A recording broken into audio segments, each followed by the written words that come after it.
Welcome, everybody, into an all-new episode of the Combat Sports Report here on SportsGrid. I am Brian Ciano. Thank you so much for joining us as we take our weekly look at everything going on in the world of combat sports. Plenty of action going on. We had fights over the weekend from the BKFC. We have fights coming up from the BKFC.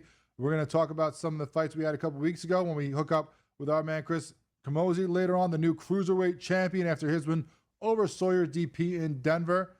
Later on, we're also going to talk to Shawne Merriman, the founder of Lights Out Extreme Fighting.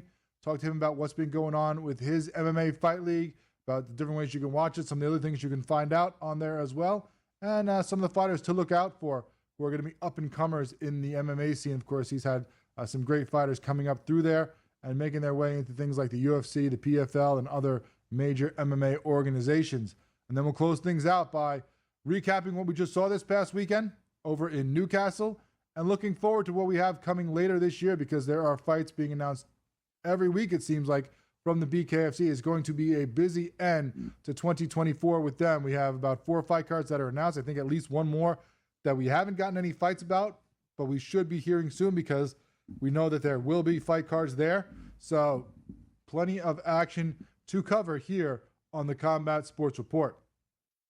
First up, let's start this show by looking at what we have coming up this week. And there's a big card, BKFC on DAZN, Montana. That one's coming up Saturday the 9th, 8 o'clock Eastern. Going to be some great fights, and it all culminates with the title fight for the featherweight division. King Kai Stewart, who we just had on the show a couple weeks ago, going against Jimmy El Terror Rivera, who we know well. We've talked to multiple times here on SportsGrid as well. Now, Rivera, 2-1-1 to BKFC, the longtime UFC vet, longtime MMA vet, has a lot of experience in the fight game. Had an interesting start to his BKFC career. Obviously, had the draw with Davis to start, had the beat Usmanov in his second fight to get his first win, the BKFC, then lost that fight to Jeremy Little Heathen Stevens. It's a tough fight for him, a tough loss, because, I feel like he was doing great in that fight and then had the cut that the doctor stepped in and ended it on. Always something that could, it stinks, but is always a risk here with the BKFC. When you have the open knuckles, people get cut up a lot easier, and the doctor plays a lot more, of course, of a role in these fights. And then, of course, his last fight was that win over Daniel Strauss, the former Bellator champion, who came and made his debut at the BKFC and was welcomed quite rudely, with Jimmy Rivera doing a great job picking him apart and getting the win. All of his fights going to, besides, of course, the Steven stoppage, being decisions. So now he goes against King Kai Stewart, the featherweight champion of the BKFC, undefeated, 6-0 so far in his career here. The young fighter, 24 years old. Last 3 wins that he has had over Brian Duran, Howard Davis, and Louis Lopez. Of course, Lopez was for the title. Then Howard Davis was his first defense of the title. Then Brian Duran, second defense, looking better and better with each passing fight. I mean, with that Louis Lopez was the first time people saw that he had some pop. Knocked Louis Lopez to the mat that one time. People were surprised by that. It always been like a dirty, boxer in the grappling role because of his wrestling background. Then Howard Davis just completely picked Davis apart. People were very surprised by that. I thought that Davis was going to win that fight, the length that he had, the experience. But Kai Stewart made him fight the fight that Kai Stewart wanted to fight.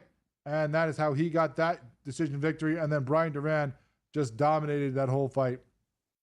So he keeps getting better with every fight, now sitting there at 6-0. Of course, Kai's going to be taller, something he's maybe not used to. He's going to have 4 inches of height and 2 inches of reach on Jimmy Rivera. There's been a lot of talk back and forth, mostly from Kai, a lot of trash talking. He kind of relishes that role as the bad guy, it seems, holding that crown. King Kai walking around, the Mr. Olympia, calling Rivera Little Jimmy, because he's a little short, obviously, saying that he's going to send him back to his retirement plan of just, playing cop, as Rivera is a police officer in his, 9-to-5 job.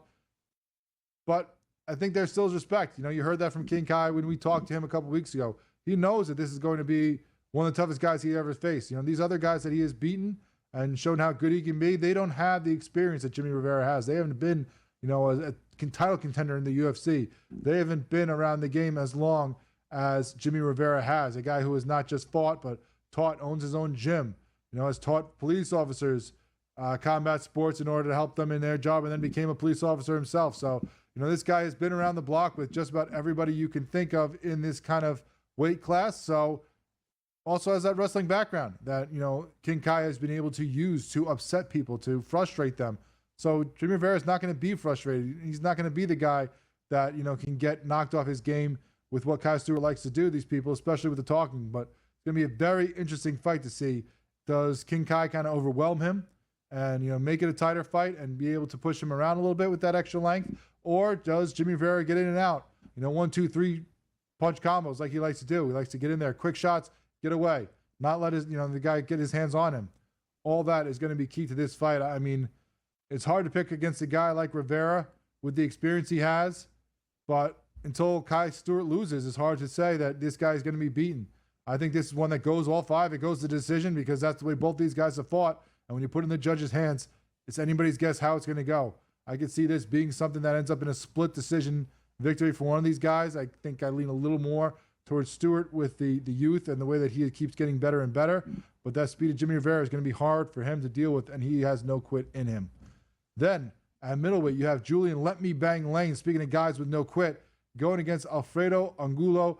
Of course, Lane 6-7 in the BKFC, 37 years old, lost 3 in a row, and then now has come back after an 18-month layoff from those losses to get back-to-back wins against Kazgan and Kurdanov at Knucklemania 4. That was his last fight earlier this year.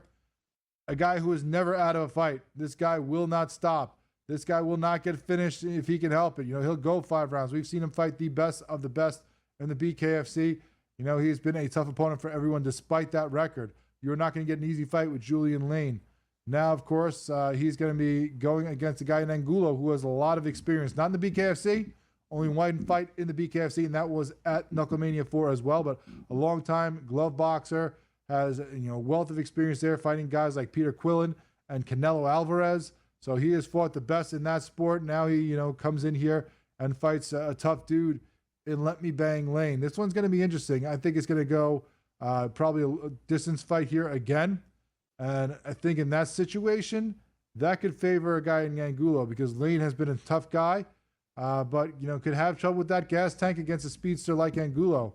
It's going to be a tough fight throughout. Neither of these guys are going to quit. I'm leaning a little bit towards Angulo, but Lane seems to get better and better as the fight goes on. So getting deep into the fight could be a dangerous prospect as well. Lane will have a little bit of height and reach in that fight. A big important fight in middleweight as the number 1 ranked guy in that division, Carlos Trinidad Snake, makes his return against Zach the Juice Jusola. Jusola 1-0 in the BKFC, 37-year-old, had his only fight in the BKFC 5 years ago. Since then, he's been fighting boxing and MMA. And now is coming back to the BKFC. That's tough to have that experience and then take all this time to fight other disciplines before you come back to the BKFC, especially against a guy like Trinidad Snake, who's undefeated 5-0 in the BKFC. The 28-year-old has just been rolling through people like Ryan O'Reilly, Elvin Brito, and Dustin Pegg. That was his last fight back in May. Pegg, a guy who people thought is a title contender, one of the best in this division, and Trinidad Snake got the victory still. So this guy, I don't know what the weight is. Let's get him in a title fight. Has to fight a tough guy in Jusolo here, but that's, might be more of a tune-up fight for him. Even though he's a little shorter, he's going to have the length reach here and has shown that he could beat the best of the best. And now fighting a guy with a long BKFC layoff, obviously I'm going to roll with Trinidad Snake. And let's see what happens here. Does he get the next title shot? We will see. Also important fights at featherweight with Brandon Superman Allen going against Timmy Mason. Mason 1-0, the 31-year-old. Allen 4-1 in the BKFC, coming off 4 wins in a row off Morris, Maurer, Loken, and Schaefer back in July. He's the number 1 featherweight. Another guy with, when's he getting his shot? Well, obviously he's not getting it on this one with Altero Rivera getting the shot at King Kai, but he might get it if he wins this fight very convincingly against Mason. You're also going to have Leo Bercier coming off his loss against Perdomo at heavyweight, and Louis Lopez trying to get back off his losing streak there at featherweight as well. All that this weekend, and we can't wait to recap that with you next week here on the Combat Sports Report on SportsGrid.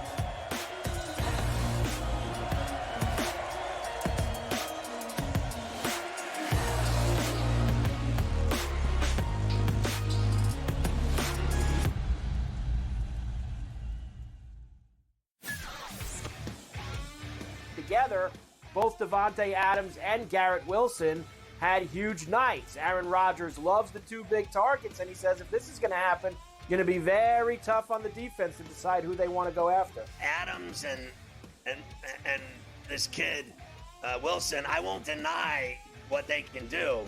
but nobody else does jack. Pharrell Coast to Coast, only on SportsGrid. Anyone that's been to a sporting event, the atmosphere before a game, I think Game Time Decisions has that same exact atmosphere. This is our arena.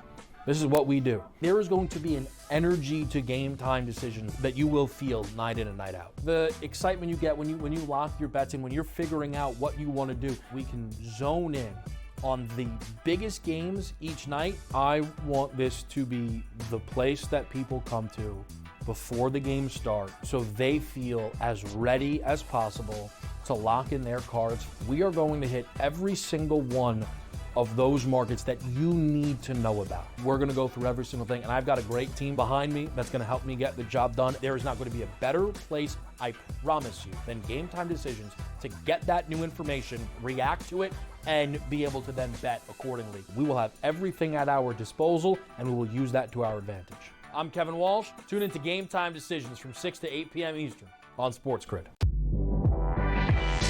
What can you say about Hunter? Besides the fact that he's got to be healthy. Remember, he had the shoulder injury that kind of limited him at, once he got into the end of the season. 17.9, 10.9 last year, and he should be, as usual, a double-double machine. He's got to be able to continue to show the ability to try and shoot the ball from three. Betting above the rim, only on SportsGrid.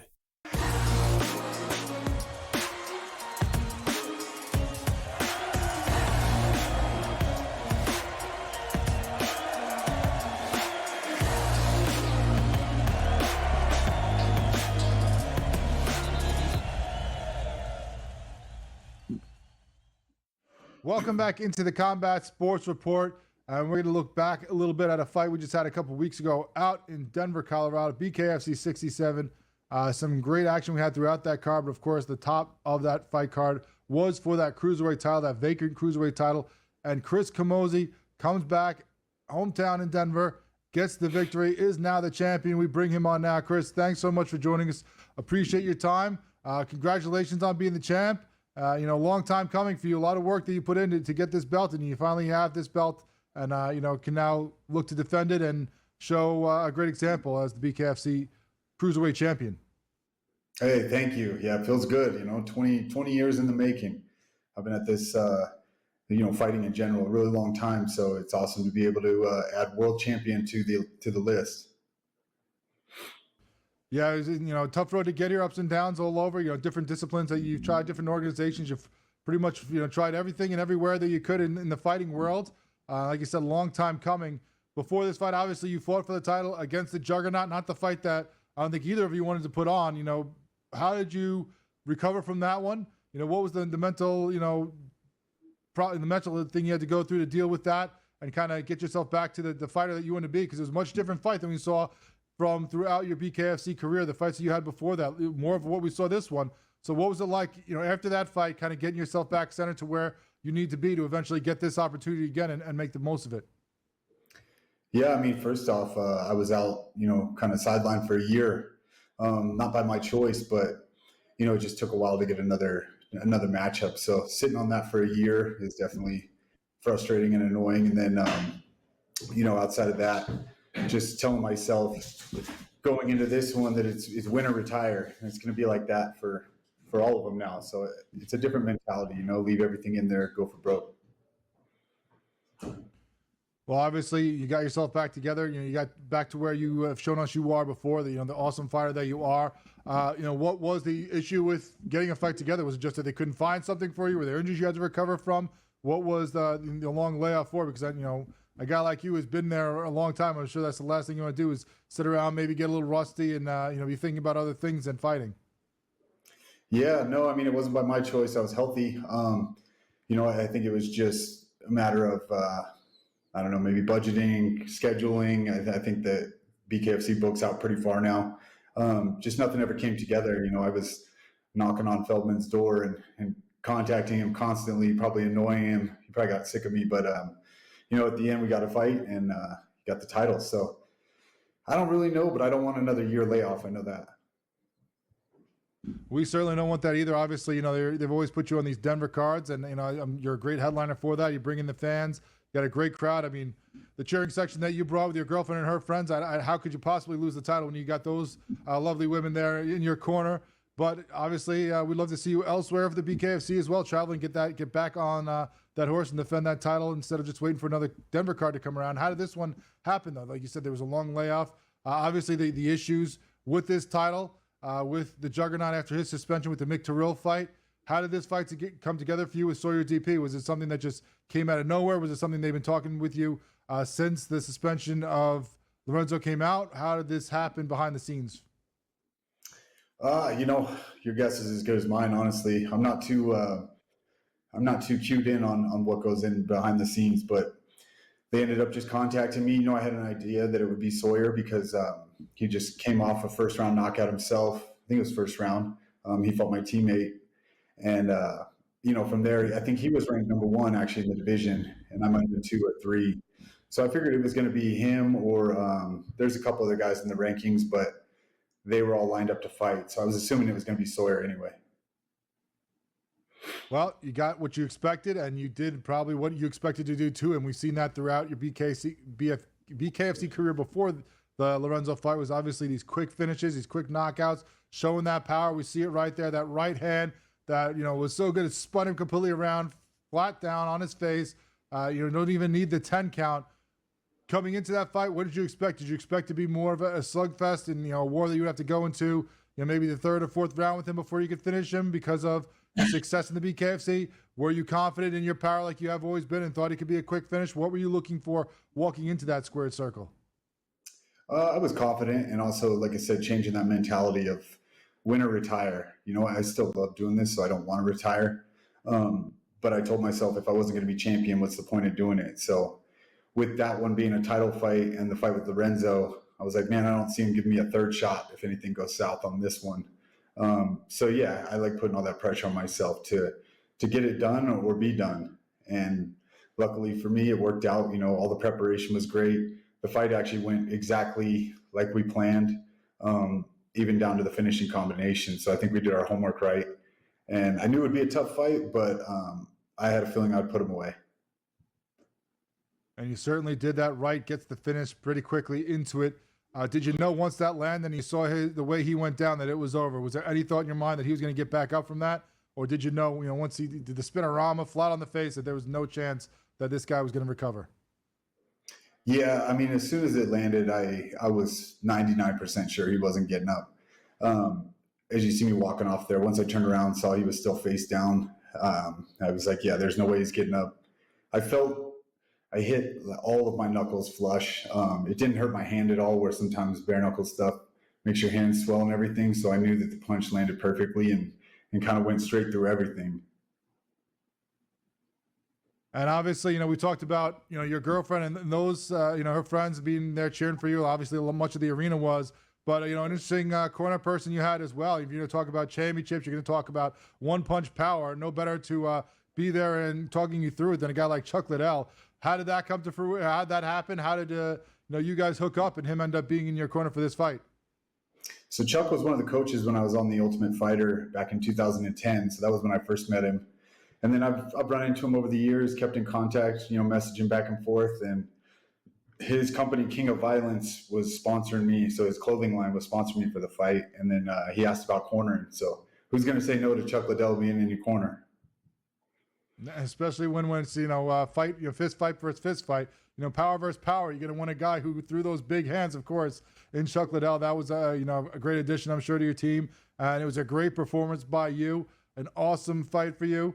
What we've always seen from the BKFC and what we're hopefully going to see again soon. When we come back, we take a quick break. We talk to Chris Camozzi and find out what's next for him after he won this title here on the Combat Sports Report on SportsGrid.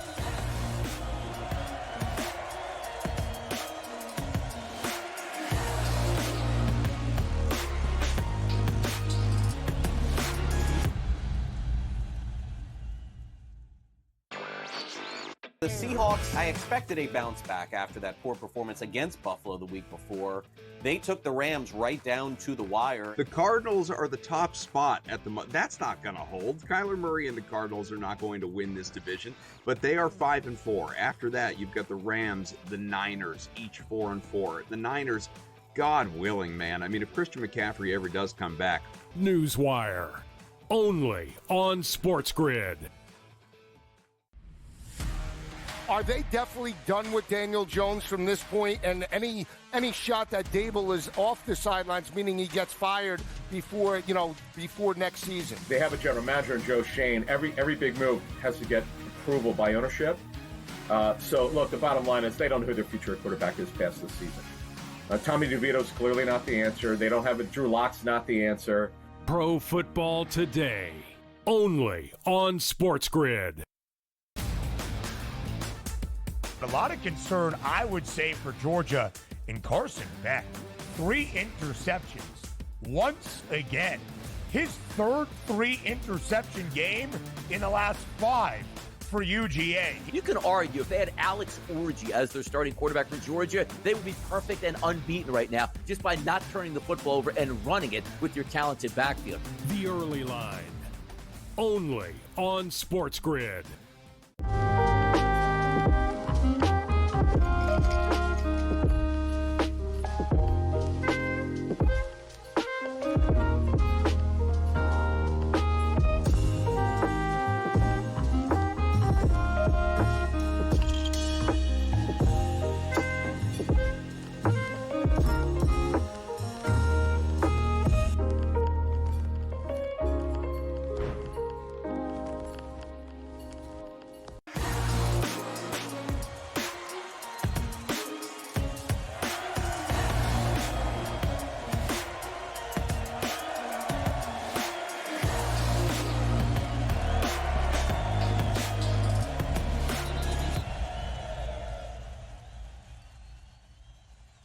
Welcome back to the Combat Sports Report. We continue to talk to Chris Camozzi, the new cruiserweight champ of the BKFC, getting that title back in Denver at the end of October. Great performance by him over Sawyer DP.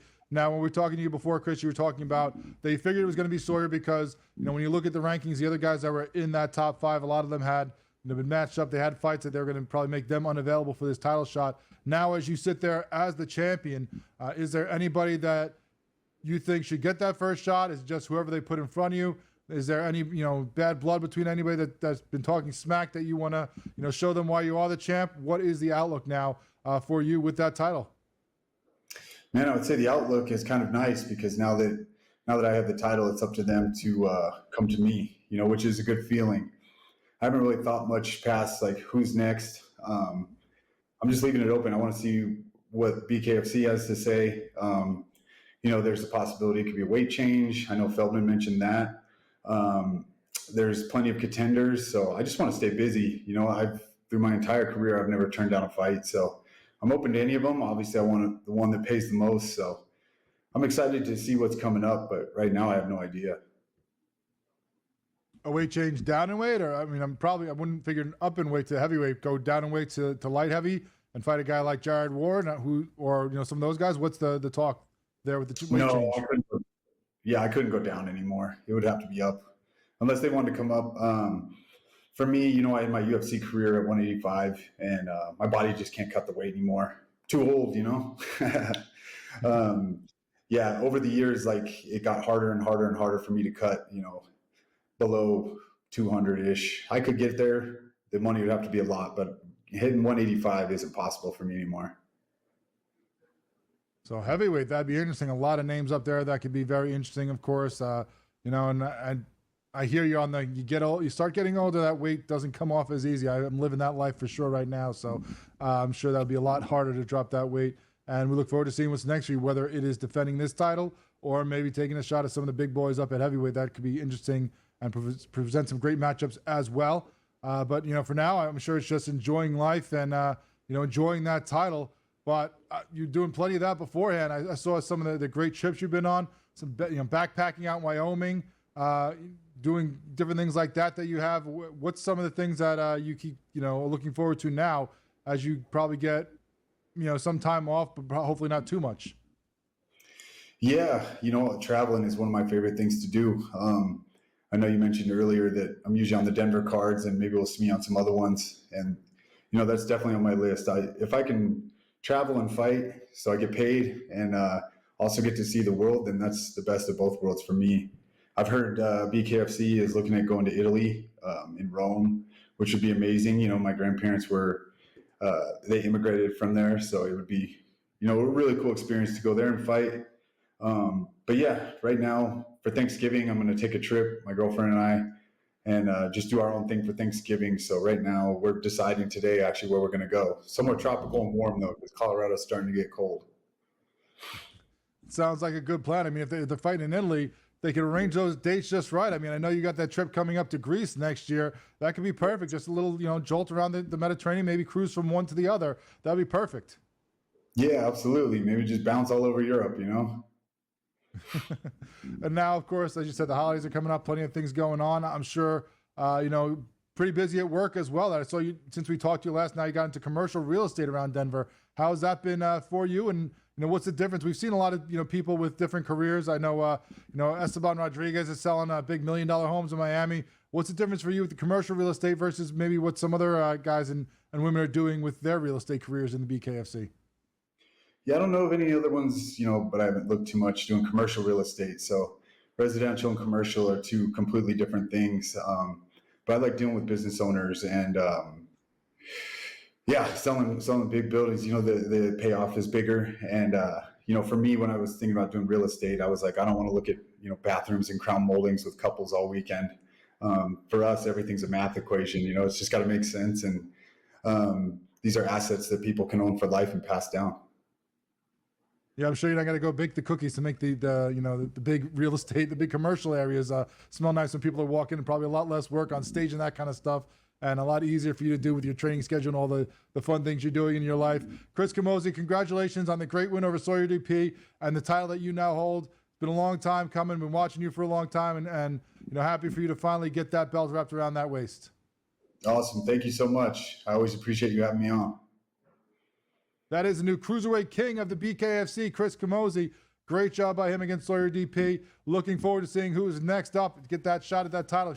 Some great, interesting matchups in that division. We'll be right back here on SportsGrid.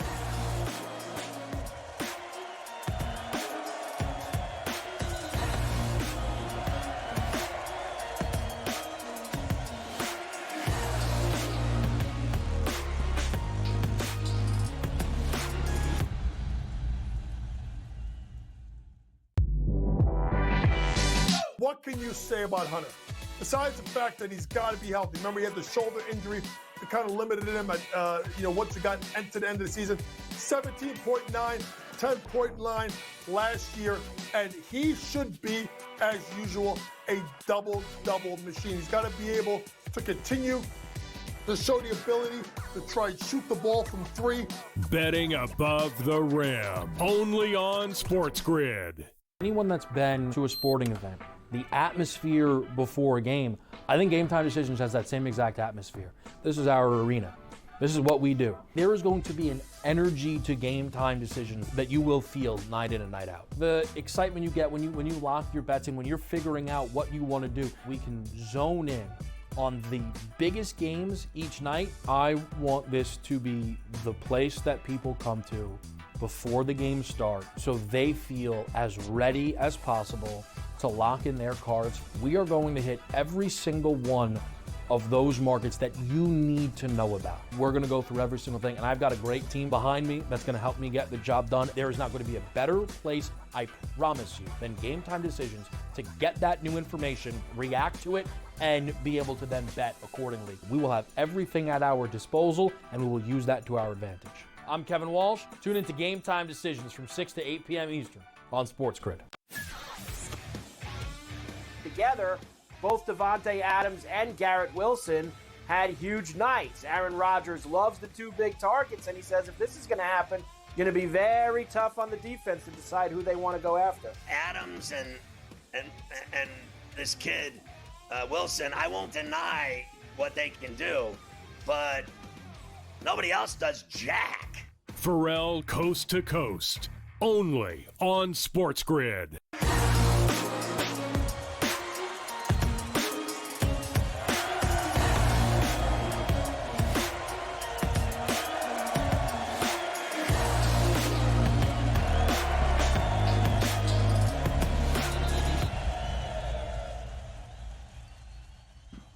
Welcome back into the Combat Sports Report here on SportsGrid, and we're going to flip things around a little bit and go out west as we head out to California and hook up with our man, Shawne Merriman, of course, the founder of Lights Out Extreme Fighting, all-pro linebacker. You know him from many, many aspects that he has had throughout his life, and now doing great things in the world of MMA. Shawne, thanks so much for joining us. We appreciate you coming on with us. So we're going to get to Lights Out and all the great things you guys got going on. But first, I was checking out what you're doing, besides the fighting, as you've been very busy going around the country right now. Of course, your history with the NFL, your history with football is long known, but out there partying with the fans, a man and the people hitting the tailgates. I saw you both in LA doing things with the Chargers. Then in Buffalo, you're riding the Bull, at the Bills tailgate. You're just all over the place with the fans these days. Yeah, it's been kind of crazy, man. We got a hit show called The Ultimate Fan Zone where, it's a 60-minute live tailgating show, 2 hours before kickoff. And I knew it was going to be big because when I thought of the idea of doing it, I didn't know how big and how much it was going to resonate with people outside of the tailgate, because what happens is everybody can watch a football game, but everybody can't watch a tailgate. So, you got friends and family all over the country that may be a Chargers fan, maybe a Bills fan that can't make it to the tailgate. So we found a way to bring them. Yeah, please don't show this because I didn't last too long on there. But it was fun, man. It was great. We just did a Buffalo Bills tailgate on Sunday. That was aired in 90 airports as well, man, live. So it'll be 90 airports again tonight. So it's been great, man. But on Lights Out Sports TV, we keep making these moves and being creative and keeping the content running. Now, of course, people who don't know Lights Out, of course, you got the app. You can check all different, not just your fighting league. There's so much more on there as well, including SportsGrid I've seen as well. So tell people about the app. Tell them, about what's going on with that and how you're branching out besides just the fight league. What other things you are, out there showing people on the app. Yeah, Lights Out Sports TV. It's my new free ad-supported streaming platform. And I emphasize free because I want to make sure that it's not another subscription that everybody got to go and pay for out there. And we're on every major smart TV. So all your Apple TVs, your Vizios, your Rokus, we're on all these platforms, iOS, Android, TCL, Philips, Samsung. You can get us on everywhere. And SportsGrid, man, just I'll say this, has been the number one most watched partner we have on the platform. So kudos to you guys for just bringing it every single day. But yeah, make sure you download Lights Out Sports TV. Looking forward to people should definitely go check that out. Lots of stuff on there. Lots of stuff that's not just the typical thing you'll see on a lot of it. I saw some of the games you have going on there as well. Some of the extreme training and things that people can see on there. So it looks like a lot of fun. People go check out the Lights Out TV app. Now of course you've been a big part of the MMA scene since you've retired. You've been big into it. I saw some videos of you training as well. How much does that push you with these fighters as well? How much do you think that helps you? When you're dealing with them, when you're working with them, knowing what they go through to get ready for fights, knowing, the ins and outs of this. You're not just a guy, you're not just a promoter that's trying to make money off these guys' backs, that you've gone through, you put your body through the same thing that they're going through. How do you think that helps you relate to these fighters that you're putting on Lights Out? Yeah, I just got the utmost respect, for these guys and these women in this sport because there's something different. Obviously, playing football, coming from that, making that transition to the MMA world. But, I've been around this thing for almost 18 years now. And that video you guys showed, I was at Extreme Couture, and I was over there with my trainer. But on the other side is where they had the live sparring and big glove training that day with, I'm sure Strickland and all those boys is over there. So I stayed on the easier side where I didn't have to go and bang around with those guys. But I just had the utmost respect being around them. I still jump in fight camps myself. And I love the sport, man. I love training just to stay disciplined, stay in shape. And then, too, it gives you a whole new appreciation for what they put their bodies through. And so just being around it, man, it's been great. Now I get a chance to promote these up-and-coming guys, man. Like, we got some real superstars that we're growing that's just coming to Lights Out Extreme Fighting that will be in the UFC, no doubt about it. They will have that opportunity to get there. And we just had, I think, 2 in the last few months to get called up to the UFC, man. So we want to keep producing these next up-and-coming superstars of the sport. Yeah, I saw that when you just recently had a guy called up, and, that's great, too. And obviously you have your fight league, and, you're big into it. You're doing what you can with these guys, but to see them go to a different level. Like there's plenty of people who obviously would, not be happy that a guy who could be a main attraction for them, who could draw people, who could be on, the main event of these cards is moving on. But, I saw that you're out there, you're congratulating these guys, you're happy with their growth as this sport continues on. Yeah, man. And look, I'm as close as you can get to that because I'm back there and I watch these guys get their hands wrapped up. And I just, again, I missed that part of going out to the stadium, the pregame. So just even for me to be around it, it's like a little bit of satisfaction there just to kind of watch them get ready, not only physically, but mentally prepared to go in for battle. And so there's a lot of relation, man. Like I get them. I mean, and so I'm both sides of it. Obviously, I run a lot, big part of the production and everything that happens, whether it's sponsorship or distribution, everything that happens with the company is me. But man, I'm still an athlete at heart. I love being around these guys and feel that energy. We just had a great card out there a couple weeks ago, the 26th of October, Lights Out Extreme Fighting 20.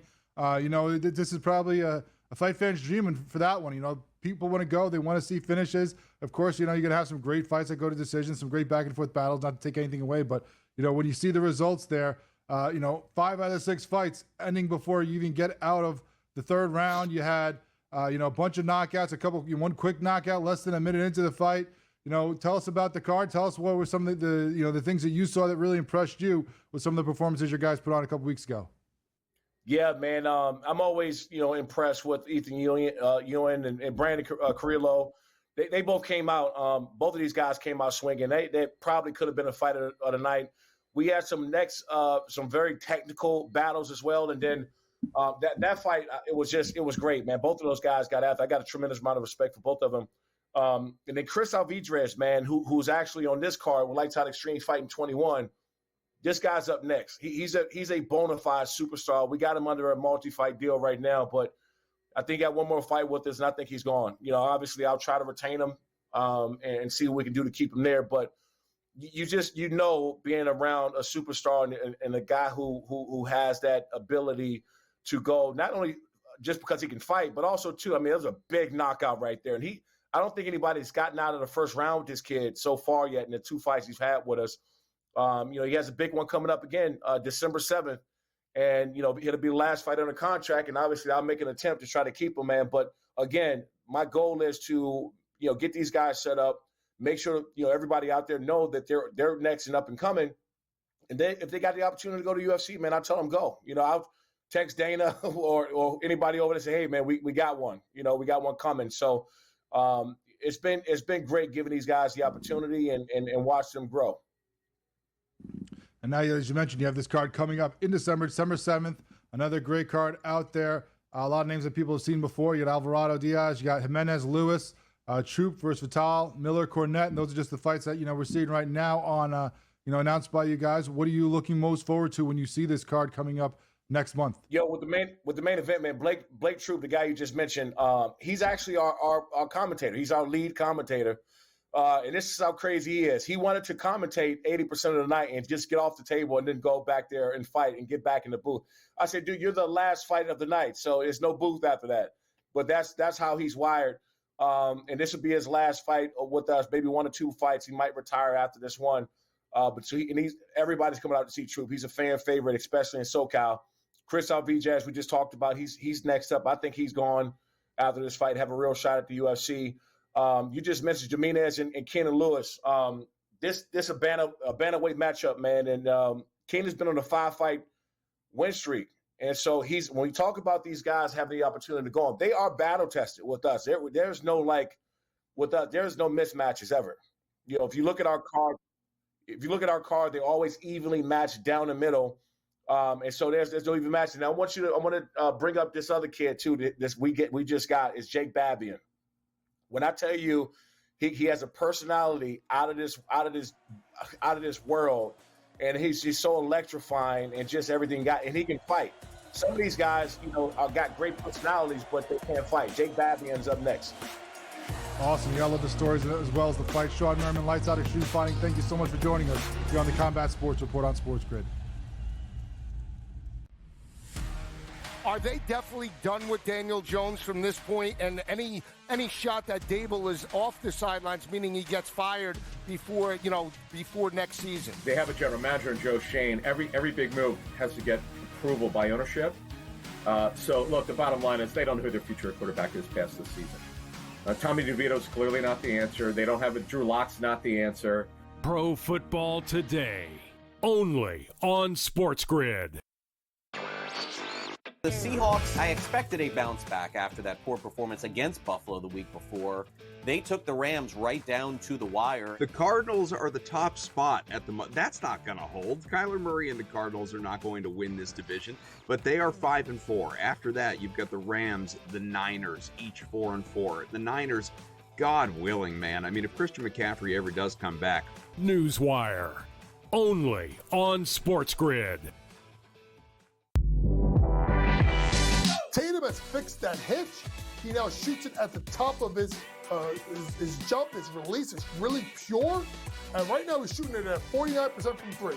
Now, I'm not saying he's going to shoot at 49% from three for the season. But if he's at 42, 43%, Lord have mercy, look out below. Jason Tatum, right now, my number 6 player in the NBA. Betting above the rim, only on SportsGrid. A lot of concern, I would say, for Georgia in Carson Beck. 3 interceptions once again. His third 3-interception game in the last 5 for UGA. You can argue if they had Alex Orji as their starting quarterback for Georgia, they would be perfect and unbeaten right now just by not turning the football over and running it with your talented backfield. The early line, only on SportsGrid.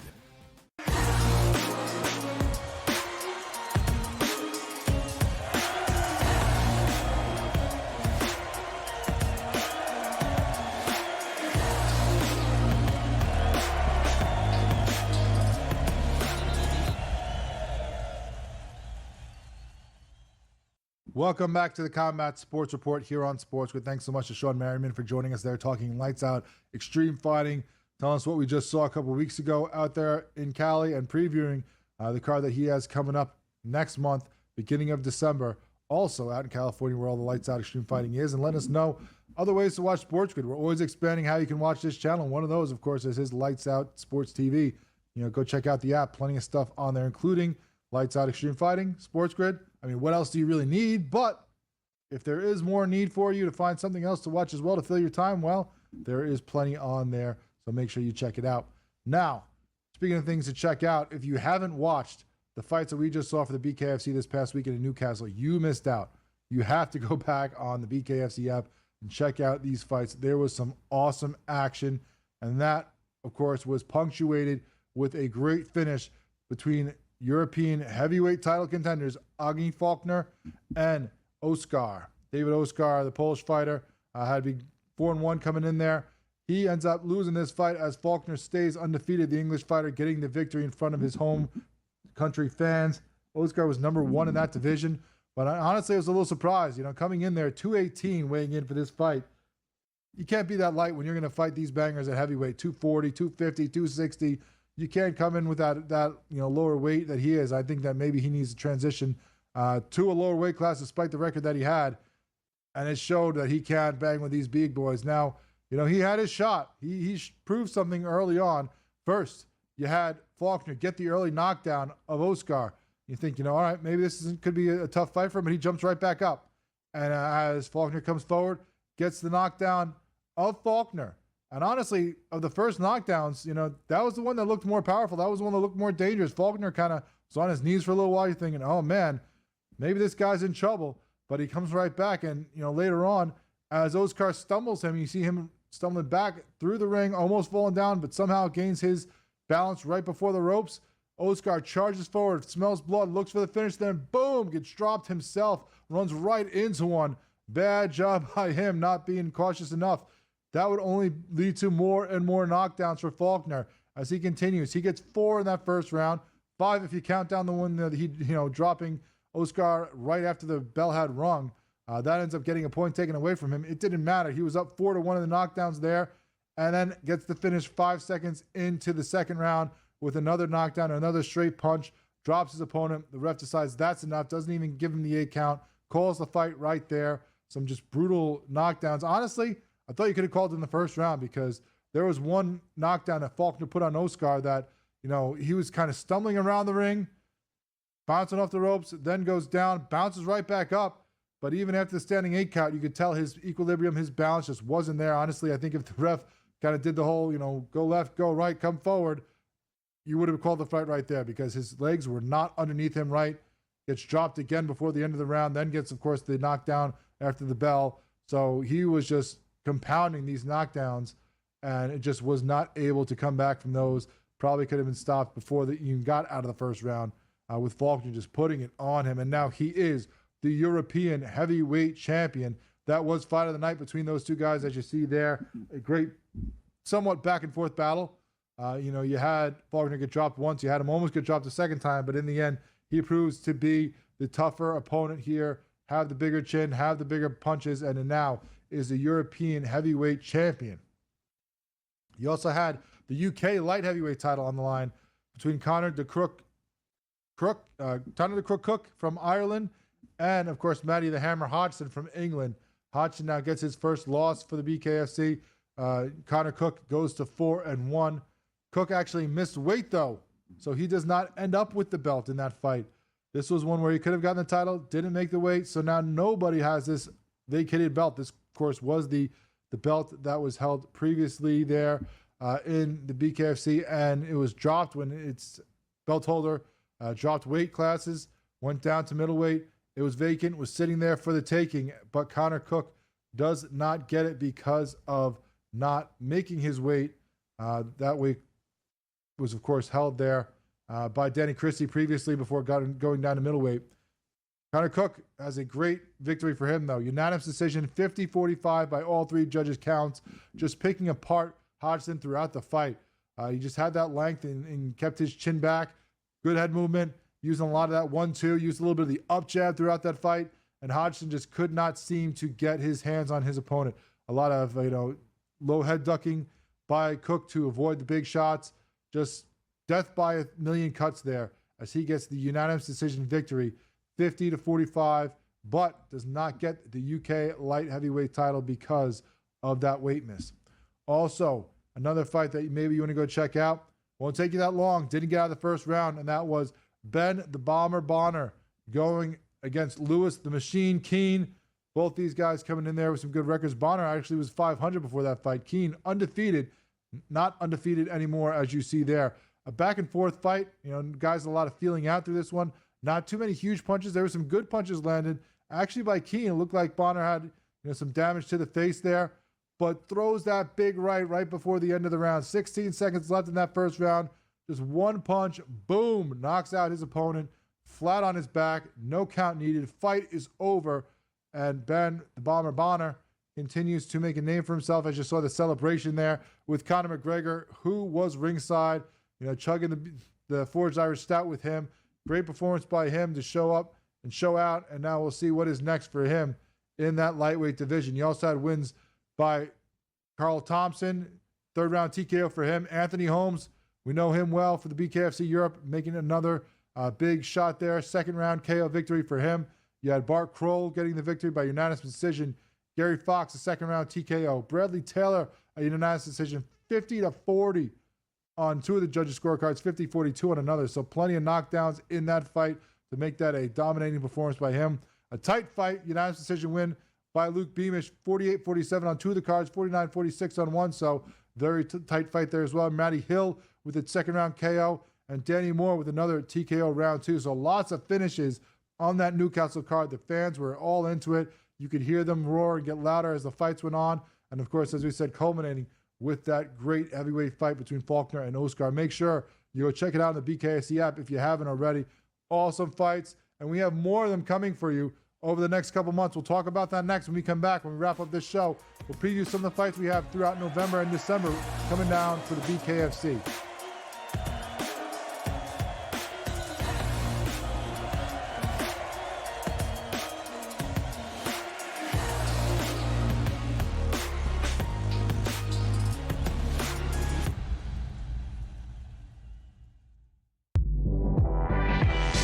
What can you say about Hunter? Besides the fact that he's got to be healthy. Remember, he had the shoulder injury that kind of limited him at, once he got to the end of the season. 17.9, 10-point line last year, and he should be, as usual, a double-double machine. He's got to be able to continue to show the ability to try and shoot the ball from three. Betting above the rim, only on SportsGrid. The Seahawks, I expected a bounce back after that poor performance against Buffalo the week before. They took the Rams right down to the wire. The Cardinals are the top spot at the That's not going to hold. Kyler Murray and the Cardinals are not going to win this division, but they are 5-4. After that, you've got the Rams, the Niners, each 4-4. The Niners, God willing, man. I mean, if Christian McCaffrey ever does come back. Newswire, only on SportsGrid. A lot of concern, I would say, for Georgia and Carson Beck. 3 interceptions once again. His third 3-interception game in the last 5 for UGA. You can argue if they had Alex Orji as their starting quarterback for Georgia, they would be perfect and unbeaten right now just by not turning the football over and running it with your talented backfield. The early line, only on SportsGrid. Together, both Davante Adams and Garrett Wilson had huge nights. Aaron Rodgers loves the 2 big targets, and he says if this is going to happen, going to be very tough on the defense to decide who they want to go after. Adams and this kid Wilson, I won't deny what they can do, but nobody else does jack. Pharrell Coast to Coast, only on SportsGrid.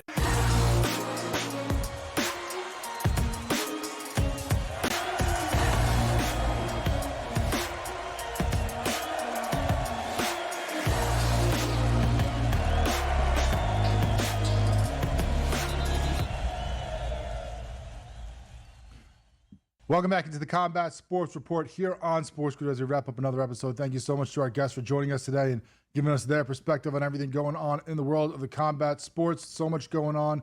Great fights coming up this weekend in the BKFC.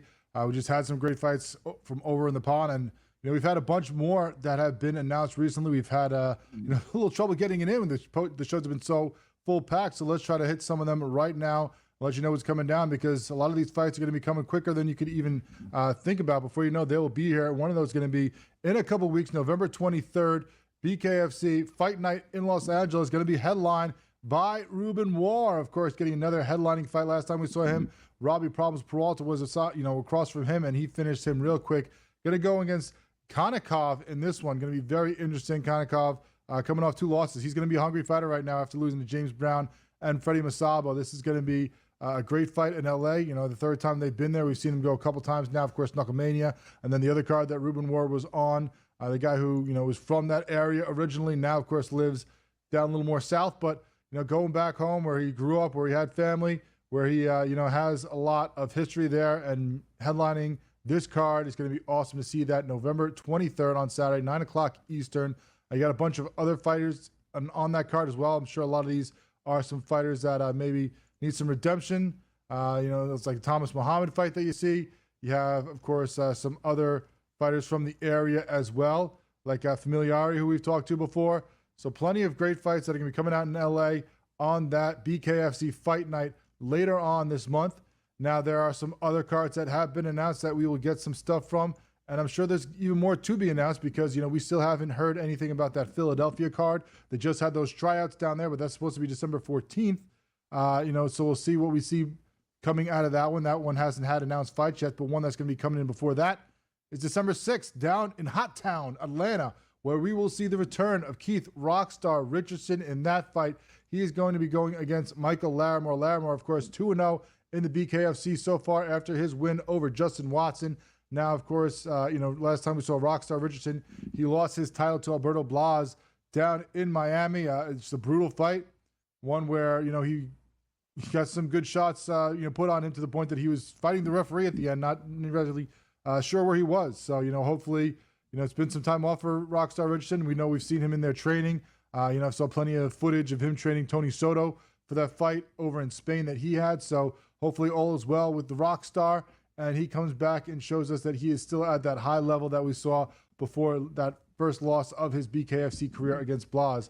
We'll see that one December 6th, and that one has a lot of names that you will know on that one. You have Joe Elmore returning to the squared circle there, trying to get his record back to 500. You have Simpson on the card as well, trying to get back to 500. You have Street and Rivera. That should be a great matchup between those two guys there in the featherweight division. And, of course, Crystal Van Wyk going to return also. South Africa's finest coming back over to the U.S. to fight for the BKFC down in Atlanta. There should be some plenty of great fights on that card. Justin Watson, lots of names you know. That's going to be exciting on December 6th. So make sure we are locked in for that one as well in Atlanta, Georgia. And then what really is going to be awesome just before Christmas, couldn't be a better gift to BKFC fight fans than getting this card. And we only know 2 fights, and that's all the fights you probably need to know. I'm sure we'll get some other great ones, coming down the pike here in a little while over the coming weeks to find out how this card will be filled out. But returning to Hollywood, Florida, that's going to be BKFC DAZN down in Hollywood, Florida. 2 title fights already announced for that one. First off, light heavyweight championship. Jared Warren defending against Mike the Marine Richmond. Richmond made that triumphant return in his fight against Lozano back in April down in Clearwater. Great performance by him after we hadn't seen the Richmond had retired and then came back. Of course, Warren, has some great fights against Denny Christie, then fought for this vacant title against Jomi Escoboza and had an awesome performance there. Showed why he should wear this title, and now he is the light heavyweight champion. Another champion to the Shift MMA gym, or Shift Combat Sports gym, of course, there with him and the Redneck. So he's got that gold. Can it be taken by the Marine Richmond in just his second fight back to the BKFC at a tougher, high weight class? We've seen him fight at all different ones. This was a tough one for him, 185. We'll see if he can, have that power that he had lower against a guy like Captain Deadpool, who can take some big shots.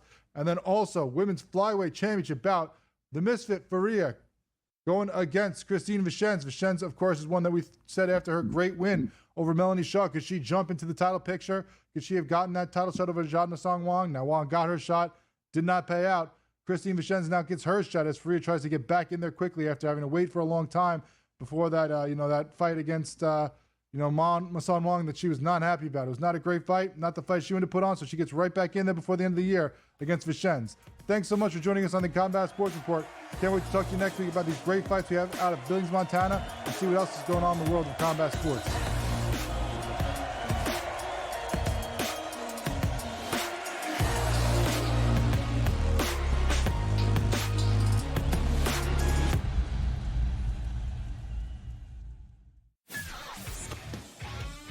Together, both Davante Adams and Garrett Wilson had huge nights. Aaron Rodgers loves the 2 big targets, and he says if this is going to happen, going to be very tough on the defense to decide who they want to go after. Adams and this kid Wilson, I won't deny what they can do, but nobody else does jack. Pharrell Coast to Coast, only on SportsGrid. Right here with you on Pro Football Today on SportsGrid. Odds in motion, trying to see what lines have moved throughout the week. Never felt more comfortable in this set than I do for this year. I am ready. I'm just getting angry. The hot takes are going to be here all long, people. What in the world is going on in Miami, Dom? It's not particularly anything to shy away from just because many people are on top of it. Hot take, hot take. I think this line is asking you once again to take New Orleans. Pro Football Today, only on SportsGrid. A lot of concern, I would say, for Georgia in Carson Beck. 3 interceptions once again.